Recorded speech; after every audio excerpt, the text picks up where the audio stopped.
Well, Vaughan, we're very, very close. The Queen has died. The Queen, we buried her. We've gone through that ceremony. And New Zealand, like we always are, way behind everybody else, we're going to, well, celebrate her life on Monday. What's your thoughts about that, old friend?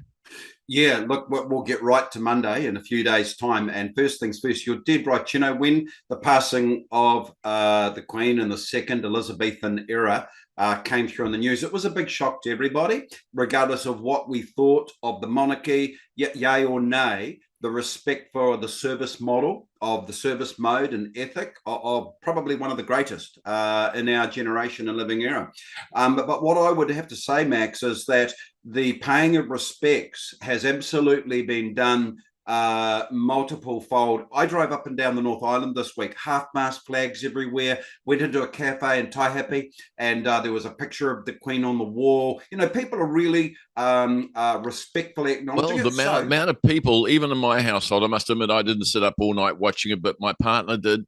And I've got to say, down the cafe, people are talking about it. They were up all night watching it, and just out of sheer respect, you yeah, know, that yeah, woman, Queen yeah, Elizabeth, really had the admiration and respect yeah, of yeah. everybody, and it really is, you know, something special. That's right, Max. So just jumping forward to what you asked about is the day of mourning on Monday. As far as I'm concerned, over the top and unnecessary. And okay, it was initiated by the Labor Party and supported by the National Party. They did not object to it.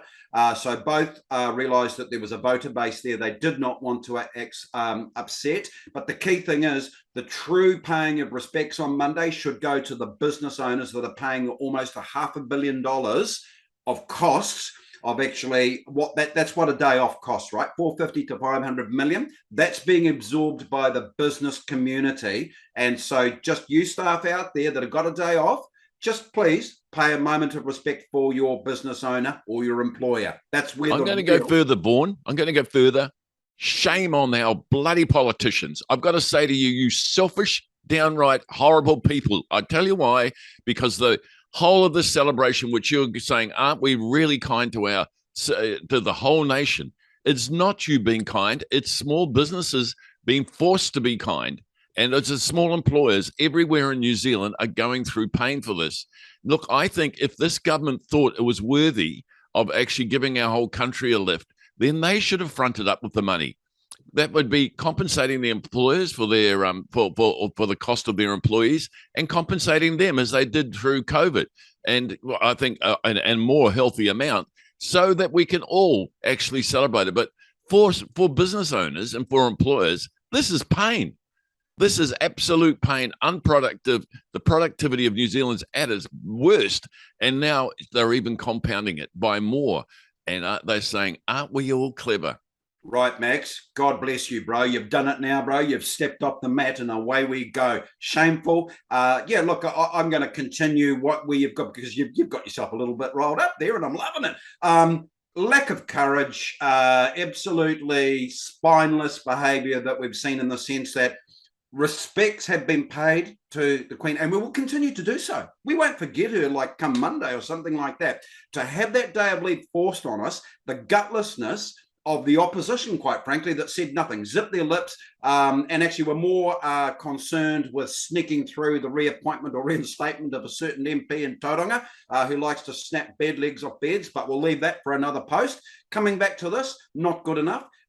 Look, people are going to have the day off on Monday, but the point of it was unnecessary, absolutely unnecessary. It's enforced. We're actually being told how we will pay our respects. Really? Really? We are that stupid? We are that dumb? It's not necessary. So, yeah, And the thanks, Max, word pay, for how we pay those respects, there's only one lot of people paying, and that's employers. And that's actually doing, and our whole productivity of New Zealand has dropped down again. And how much did you say it was, Vaughan? Four to five hundred between thousand, 450 4 and to 500 500 million. million. Yeah, so let's say $500 million, give or take a few million, because when you've got a wasteful spending government, it's really here or there. But what you said is that the government stumping up and covering it is really us paying for it as a nation, meaning that taxpayer spend is spread across both employers and employees. That was the way to go about it, not put it on the tab of the business owner, because that's what's happened. And you know, Max, I think a nice way to finish this little corridor off, or not so much finish off my bit anyway, isn't it time for a business-centric, business-oriented political movement to come through and stand up? Because where is everybody talking about this? I mean, you know, sure, Kirkhope's made some noise at Business New Zealand, but we've got no passion and no motivation to actually say, nah, we're not taking this. No. You know, back to drawing board. And so, yeah, I think this is proven that that's what we need, a political movement. Oh, here, Vaughan. Here's for the New Zealand battlers out there, the small business people suffering again at the hand of our politicians' recklessness. All right, Vaughan, catch you soon. Thanks, Max.